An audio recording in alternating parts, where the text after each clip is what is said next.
De saint François de Sales, Introduction à la vie dévote, troisième partie. Chapitre 28 des jugements téméraires. Ne jugez point et vous ne serez point jugés, dit le Sauveur de nos âmes. Ne condamnez point et vous ne serez point condamnés. Non, dit le saint apôtre, ne jugez pas avant le temps jusqu'à ce que le Seigneur vienne, qui révélera le secret des ténèbres et manifestera les conseils des cœurs. Oh, que les jugements téméraires sont désagréables à Dieu. Les jugements des enfants des hommes sont téméraires parce qu'ils ne sont pas juges les uns des autres, et jugeant, ils usurpent l'office de notre Seigneur. Ils sont téméraires parce que la principale malice du péché dépend de l'intention et conseil du cœur, qui est le secret des ténèbres pour nous. Ils sont téméraires parce qu'un chacun a assez à faire à se juger soi-même sans entreprendre de juger son prochain. C'est chose également nécessaire pour n'être point jugé, de ne point juger les autres et de se juger soi-même. Car comme notre Seigneur nous défend l'un et l'autre, l'apôtre nous ordonne, car comme notre Seigneur nous défend l'un, l'apôtre nous ordonne l'autre, disant, si nous nous jugions nous-mêmes, nous ne serions point jugés. Mais, ô Dieu, nous faisons tout au contraire, car ce qui nous est défendu, nous ne cessons de le faire, jugeant à tout propos le prochain. Et ce qui nous est commandé, qui est de nous juger nous-mêmes, nous ne le faisons jamais. Selon les causes des jugements téméraires, il y faut remédier. Il y a des cœurs aigres, amers et âpres de leur nature, qui rendent pareillement aigres et amers tout ce qu'ils reçoivent, et convertissent, comme dit le prophète, le jugement en absinthe, ne jugeant jamais du prochain qu'avec toute rigueur et âpreté. Ceux-ci ont grandement besoin de tomber entre les mains d'un bon médecin spirituel, car cette amertume de cœur leur étant naturelle, elle est malaisée à vaincre. Et bien qu'en soi elle ne soit point péché, mais seulement une imperfection, elle est néanmoins dangereuse parce qu'elle introduit et fait régner en l'âme le jugement téméraire et la médisance. Aucun juge témèrement, non point par aigreur, mais par orgueil, leur étant avis qu'à mesure qu'ils dépriment l'honneur d'autrui, ils relèvent le leur propre. Esprits arrogants et présomptueux, qui s'admirent eux-mêmes et se colloquent si haut en leur propre estime qu'ils voient tout le reste comme chose petite et basse. Je ne suis pas comme le reste des hommes, disait ce sot pharisien. Quelques-uns n'ont pas cet orgueil manifeste, mais seulement une certaine petite complaisance à considérer le mal d'autrui pour savourer et faire savourer plus doucement le bien contraire duquel ils s'estiment doués. Et cette complaisance est si secrète et imperceptible que si on a bonne vue, on ne la peut pas découvrir, et ceux mêmes qui en sont atteints ne la connaissent pas si on ne la leur montre. Les autres, pour se flatter et excuser envers eux-mêmes et pour adoucir les remords de leur conscience, jugent fort volontiers que les autres sont vicieux du vice auquel ils se sont voués, ou de quelque autre aussi grand, leur étant avis que la multitude des criminels rend leur péché moins blâmable. Plusieurs s'adonnent au jugement téméraire pour le seul plaisir qu'ils prennent à philosopher et deviner des mœurs et humeurs des personnes par manière d'exercice d'esprit. Que si par malheur ils rencontrent quelquefois la vérité en leur jugement, l'audace et l'appétit de continuer s'accroît tellement en eux que l'on a peine de les en détourner. Les autres jugent par passion et pensent toujours bien de ce qu'ils aiment et toujours mal de ce qu'ils haïssent, sinon en un cas admirable et néanmoins véritable, auquel l'excès de l'amour provoque à faire mauvais jugement de ce qu'on aime. Effet monstrueux, mais aussi provenant d'un amour impur, imparfait, troublé et malade, qui est la jalousie, laquelle, comme chacun sait, sur un simple regard, sur le moindre sourire du monde, condamne les personnes de perfidie et d'adultère. Enfin, la crainte, l'ambition, telles autres faiblesses d'esprit, contribuent souvent beaucoup à la production du soupçon et jugement téméraire. Mais quel remède ?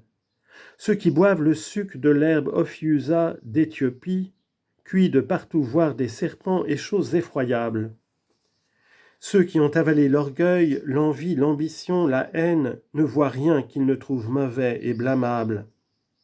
Ceux-là, pour être guéris, doivent prendre du vin de palme, et j'en dis de même pour ceux-ci, buvez le plus que vous pourrez le vin sacré de la charité, elle vous affranchira de ces mauvaises humeurs qui vous font faire ces jugements tordus.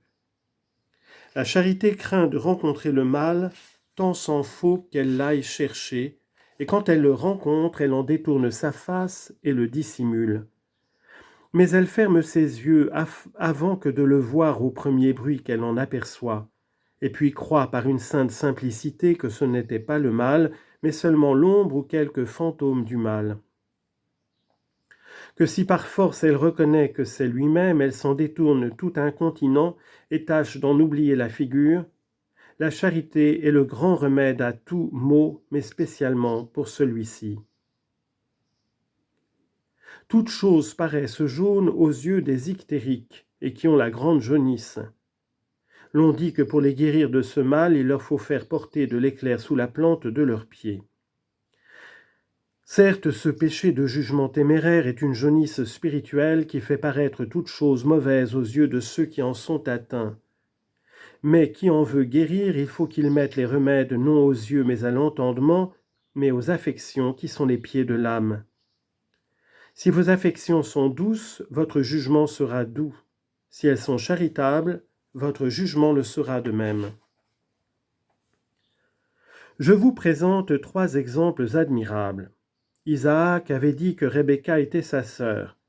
Abimélec vit qu'il se jouait avec elle, c'est-à-dire qu'il la caressait tendrement, et il jugea soudain que c'était sa femme. Un œil malin eût plutôt jugé qu'elle était sa garce, ou si elle était sa sœur, qu'il eût été un inceste. Mais Abimélec suit la plus charitable opinion qu'il pouvait prendre d'un tel fait. Il faut toujours faire de même, Philothée, jugeant en faveur du prochain autant qu'il nous sera possible. Que si une action pouvait avoir 100 visages, il la faut regarder en celui qui est le plus beau.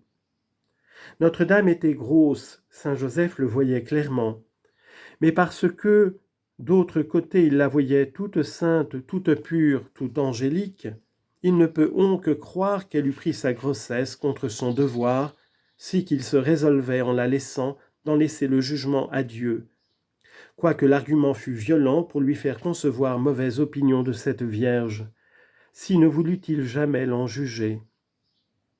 Mais pourquoi ? Parce que, dit l'Esprit de Dieu, qu'il était juste. L'homme juste, quand il ne peut plus excuser ni le fait, ni l'intention de celui que d'ailleurs il connaît homme de bien, encore n'en veut-il pas juger, mais ôte cela de son esprit et en laisse le jugement à Dieu. Mais le Sauveur crucifié, ne pouvant excuser du tout le péché de ceux qui le crucifiaient, au moins en amoindrit-il la malice, alléguant leur ignorance. Quand nous ne pouvons excuser le péché, rendons-le au moins digne de compassion, l'attribuant à la cause la plus supportable qu'il puisse avoir, comme à l'ignorance ou à l'infirmité. Mais ne peut-on donc jamais juger le prochain ? Non, certes, jamais.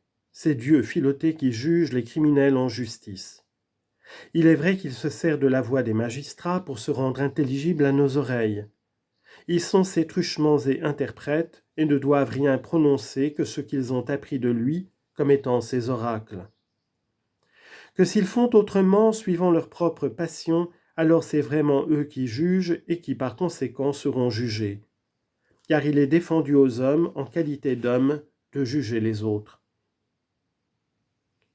De voir ou connaître une chose, ce n'est pas en juger, car le jugement, au moins selon la phrase de l'Écriture, présuppose quelque petite ou grande, vraie ou apparente difficulté qu'il faille vider. C'est pourquoi elle dit que ceux qui ne croient point sont déjà jugés, parce qu'il n'y a point de doute en leur damnation. Ce n'est donc pas mal fait de douter du prochain, non, car il n'est pas défendu de douter, mais de juger. Mais il n'est pourtant pas permis ni de douter ni de soupçonner, sinon ric à ric, tout autant que les raisons et arguments nous contraignent de douter. Autrement, les doutes et soupçons sont téméraires. Si quelque œil malin eût vu Jacob quand il baisa Rachel auprès du puits, ou qu'il eût vu Rebecca accepter des bracelets et pendants d'oreilles d'Éliézer, homme inconnu en ce pays-là, il eût sans doute mal pensé de ces deux exemplaires de chasteté, mais sans raison et fondement. Car quand une action est de soi-même indifférente, c'est un soupçon téméraire d'en tirer une mauvaise conséquence, sinon que plusieurs circonstances donnent force à l'argument. C'est aussi un jugement téméraire de tirer conséquence d'un acte pour blâmer la personne, mais ceci je le dirai tantôt plus clairement. Enfin, ceux qui ont bien soin de leur conscience ne sont guère sujets au jugement téméraire. Car comme les abeilles, voyant le brouillard ou temps nubileux, se retirent en leur ruche à ménager le miel, ainsi les cogitations des bonnes âmes qui ne sortent pas sur des objets embrouillés, ni parmi les actions nubileuses des prochains. Mais pour en éviter le rencontre, se ramassent dedans le cœur pour y ménager les bonnes résolutions de leur amendement propre. C'est le fait d'une âme inutile de s'amuser à l'examen de la vie d'autrui. J'accepte ceux qui ont charge des autres, tant en la famille qu'en la République, car une bonne partie de leur conscience consiste à regarder et veiller sur celle des autres. Qu'ils fassent donc leur devoir avec amour, passé cela, qu'ils se tiennent en eux-mêmes pour ce regard.